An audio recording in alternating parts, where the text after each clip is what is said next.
সম্প্রতি বেশ কিছু বিভেদ ও হানাহানিতে অস্থির হয়ে ওঠে পাহাড়ি জনপদ, যাতে ধস নেমেছে পর্যটন শিল্প ও অর্থনৈতিক ব্যবস্থায়। এছাড়া নষ্ট হচ্ছে পাহাড়ের সম্প্রীতি। সন্ত্রাসী সেসব কার্যক্রমের বিরুদ্ধে এবারে সোচ্চার বান্দরবান। সংঘাত এড়িয়ে শান্তির আহ্বানে বৃহস্পতিবার দুপুরে বান্দরবানে শুরু হয় সম্প্রীতি সমাবেশ। বাঙালি, মারমা, চাকমা, খুমিসহ 12 জনগোষ্ঠীর অংশগ্রহণে উৎসবের নগরীতে পরিণত হয় গোটা জেলা।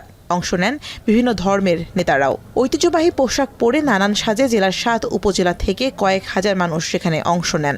সবাই সম্প্রীতির মাধ্যমে একসাথে মিছিল করতেছে, ভালো লাগতেছে। এতগুলো সম্প্রদায়ের মধ্যে কোনো ভেদাভেদ নাই, আমরা সবাই একসাথে হয়ে এই প্রোগ্রামে অংশগ্রহণ করেছি। এ সময় শান্তির লক্ষ্যে ব্যানার, প্ল্যাকার্ড সহ রাজারহাট মাঠে শুরু হয় মিছিল।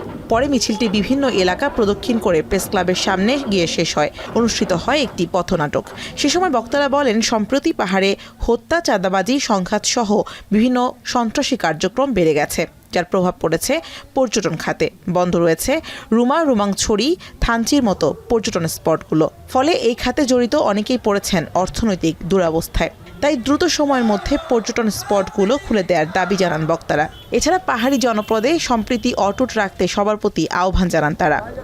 ব্যাংক লুটপাট করে, সাধারণ জনগণ মানুষকে জিম্মি করে কোনো মানুষ শান্তি প্রতিষ্ঠান করতে পেরেছে বলে আমি বিশ্বাস করি না। সম্প্রীতি জয় হোক, সম্প্রীতি সম্প্রীতি। গেল 3 বছরে সংঘাতময় পরিস্থিতির কারণে বান্দরবনের 7 সেনা সদস্য সহ অন্তত 25 জন নিহত হয়েছে।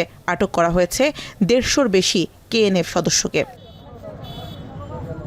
এখন বান্দরবান।